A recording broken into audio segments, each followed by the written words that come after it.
Hi everyone, I want to talk a little bit more about root extraction, which is part of section 8.3.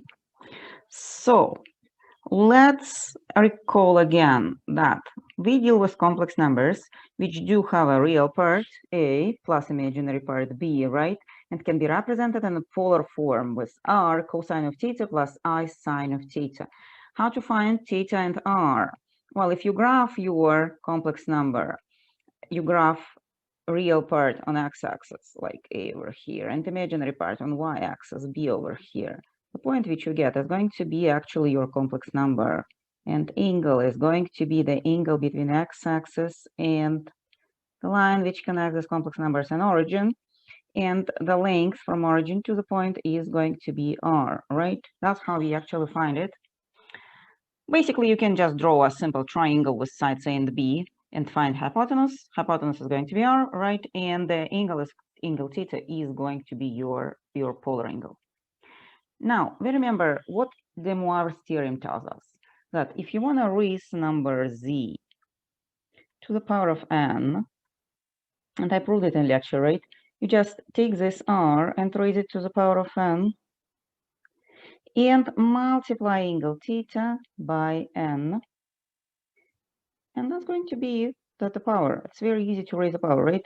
If you square the number, maybe it's easier to just multiply actual number. But if you want to raise it to the power of 10, for example, you don't want to multiply complex number a plus bi 10 times by each other, right? It's much easier to just kind of raise r to the power of n and multiply the angle by n. Right? You always can convert this number into a normal form. Just calculate what is cosine multiplied by r to the power of n. That's going to give you a number which is going to be a. Calculate the sine using your calculator. Multiply by r to the power of n, and that's going to be your b, right? Now, that's multiplication. Usually people get multiplication. The hard part of this section 8.3, I think, is extraction of the roots. I want to talk a little bit why actually root extraction looks like this, because in lecture I don't explain it much. So I'm going to kind of draw a line over here, and here we are going to talk about roots. Well, we remember, if you want to extract a square root of 4, you're searching for a number which you square and get 4. So basically, number 2 is a number which you square and get 4, the number from which you extract the square root, right? Same is going to work for complex numbers. So if you want to extract nth root of number z, you are going to search for such number. I'm going to call it z1, okay? We're going to search for number z1 such that z1 to the power of n is supposed to give you z. It's like z1 is like your 2, right? You raise it to square and you get the actual number z, right? Now, how do we kind of find this number, like theoretically, not like practically, because I did show how to find it practical, right? How do you find it theoretically? Well, let's just imagine that you have z given in polar form r cosine of theta plus I sine of theta. That's my original number z. Now, we don't know z1, but let's imagine that somebody told us that z1 equals r1. I'm going to put index 1 just to make a difference between r in z and theta, and z and r in theta in the root. So imagine that the root, actual nth root, is going to be r1 cosine of theta 1 plus I sine of theta 1. If I raise this 1 to the power of n, so if I kind of raise z1 to the power of n, I'm supposed to get z. So I'm going to raise it to the power of n using the formula. So give me a second. I'm going to write down that z1 to the power of n, it's r1 to the power of n, right? Cosine of n theta 1 plus I sine of n theta 1. And it's supposed to be equal to z, right? It's supposed to be equal to r cosine of theta plus I sine of theta. That's like 4 2 squared is 4, right? Now I'm just going to compare what I have. Here I have r1 to the power of n, and here I have r. Usually, if somebody wants you to extract the root, they will give you r, or you will just calculate it from a and b, right? But we don't know r1, but because r equals r1 to the power of n, we can say that r1 it's actually nth root of r. So we got our first step to calculations of number z1, right? We just need to know theta 1. If we do know theta 1, we already know r1. Let me change the color and point that we already calculated r1. So we already know r1. Now we just need to find theta 1. How do we find theta 1? Oh, we're going to again make a comparison, right? We're going to compare this one and this one. We are going to see that n theta 1 equals theta. We do know theta because it's a given number, right? So we can divide it by n and get that theta 1, the number which we're theta searching for, is theta over n. Well, basically we know everything.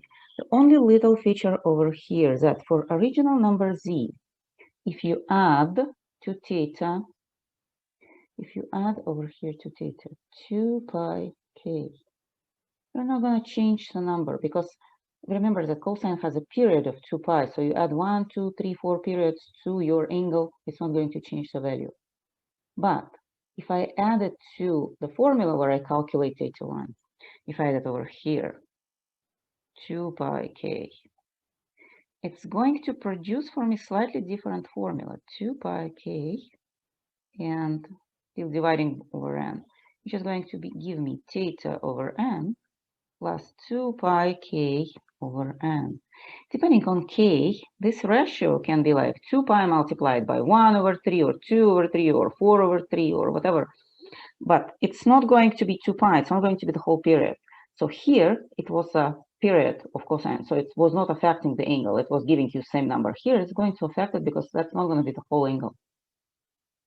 And it's going to produce actually several different values. If you set up k equals to 0, it's going to be one angle, k equals to 1, another angle. That's why we have such a formula. Let me now write down the formula and then consider actual example, okay? One more time, maybe it's going to help us a little bit. So nth root out of z, and I'm going to consider this z, right? So it's going to be nth root out of r, right? Because I know that r1 is n root out of r, right? Here is going to be cosine, and if I know the theta, I'll need to add to this theta 2 pi k, because for number z, it's not going to change anything, but for the root, it's going to give you different roots. Denominator n, it's the same as the power. This k is a different number. It's number of periods you add to the angle. And it can be 1 period or 2 periods, depending on like how many roots you are going to have. Sine of theta plus 2 pi k over n. So that's going to be the formula of root extraction. I just want to do one more example. I did 2 examples in my lecture, but I think maybe if I consider one more example, and you will see like one more time how it works. Give me a second, guys. I want to change the board, so I'm going to just stop recording for a second and move to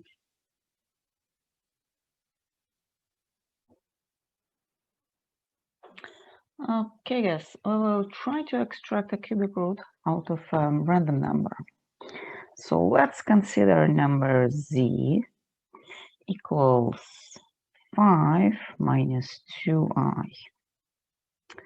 And the root I need to extract is a cubic root. So how are we going to do this? Step number 1, graph your number. So 5 on x-axis, or real part on x-axis, 1, 2, 3, 4, 5. Minus 2 on y-axis. And the number is point, right? So that's your number z. Number z. That's step number 1. Step number 2, convert it into a polar form.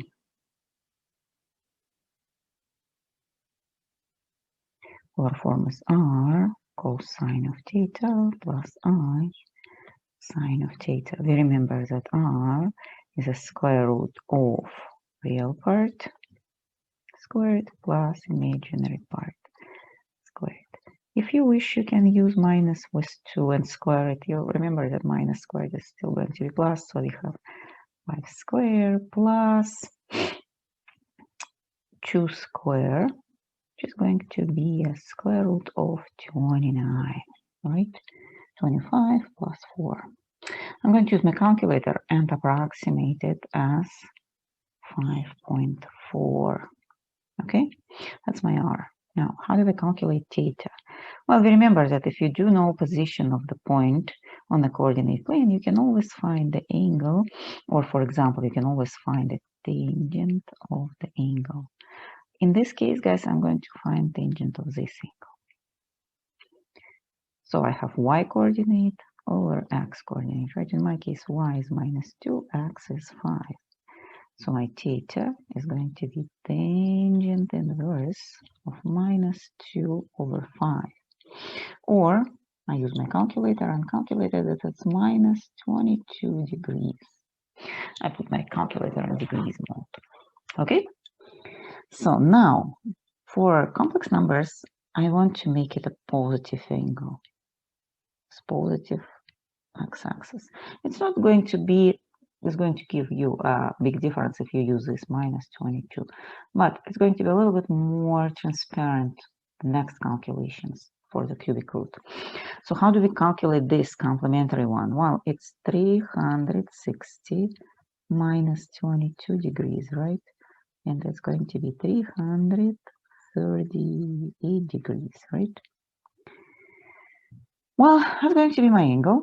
And now I'm just going to use my formula. Let me change the color. So how my formula is going to look? Well, I remember that cubic root of z, that's a cubic root of r, right? My r is 5.4. And then cosine, and I'll need my angle, 338. Plus, remember, it's 2 pi k, right? Well, 2 pi k is in radians. If I want to turn it in degrees, it's going to be 360 degrees k, because 2 pi is 360. That's what I'm going to use. 360 degrees k divided over n. N in my case is 3, right? That's root. Plus I sine 338 plus 360k over 3. So, well, general formula is here. Now I just need to calculate particular roots, right? The general formula gives me actually the way to calculate the roots, but not the roots themselves. So what I'm going to do, guys, I'm going to start with k equals 0. I'm going to call k1. So my z1 is going to be cubic root of 5.4 cosine. And if I divide 338 by 3, I'm going to get what? 1, 1. Well, it's going to be approximately 13 degrees. That's actually 12.6. I'm running up to whole amount of degrees. I know that's not very precise, but I want to make calculations easier. Okay. Well, the sine is going to be of the same angle. Remember, that's going to be the same angle for sine and for cosine. That's my first z. K equals 2 equals 1, and I have z2 cubic root of 5.4, and now I have cosine. Well, I divided already 338 by 3, right?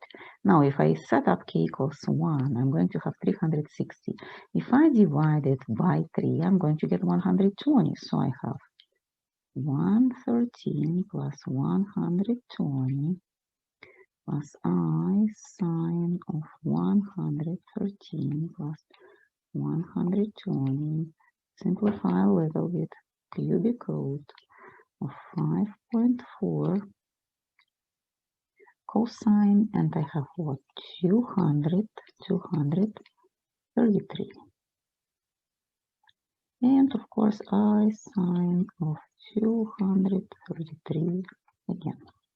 And the last one, k equals 2, z3 equals cubic root of 5.4 by cosine of 113, which is kind of 330 divided by 3. And if I multiply it by 2, okay, I already divided 360 by 3, right? I just need to multiply it by 2, and I'm going to get 240 plus I sine of 113 plus 240 degrees. So my final number, it's a cubic root of 5.4 cosine, and if I add, I'm going to get 353 degrees plus I sine of 353 degrees. So these are my three different roots. The only thing I'll need to do now to finish, I'll need to calculate all these numbers. I'll need to calculate what is cubic root of 5.4 and what is cosine of 233. Plug all the numbers and get my final answer in the form a plus bi. Well, I don't think it makes sense to show you how I calculate sines and cosines of these angles, right? Just make sure that if you use degrees, your calculator is in degrees, right? I'm going to kind of do calculations and show you the result on the next page. Okay? Okay, give me a second. I'll stop my video. Okay, guys, I did my calculations and I'm returning back with my answers. First, I extracted a cubic root of 5.4 and approximately it equals 1.75. Second, I made a little table with my major angles 113 degrees, 233 degrees, and 353 degrees. And I calculated cosine of theta and sine of theta, put it in a table.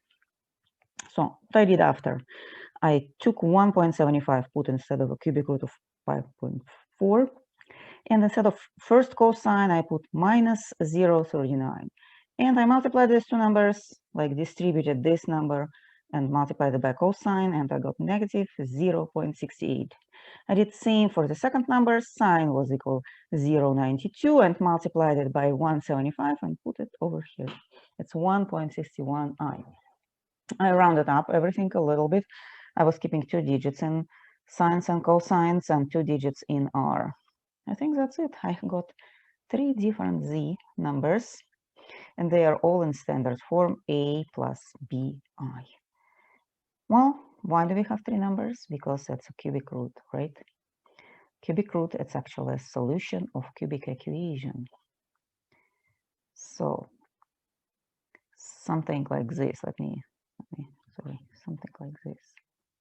X cubed equals my number 5 minus 2i. So if I solve this equation, x is going to be a cubic root of 5 minus 2i, right? Well, I actually found this x. Remember, because equation is cubic, there is going to be 3 different roots. Well, they can have multiplicity, but in our case, 3 distinct roots are over there. Okay, I think that's all, and I'll finish at this point.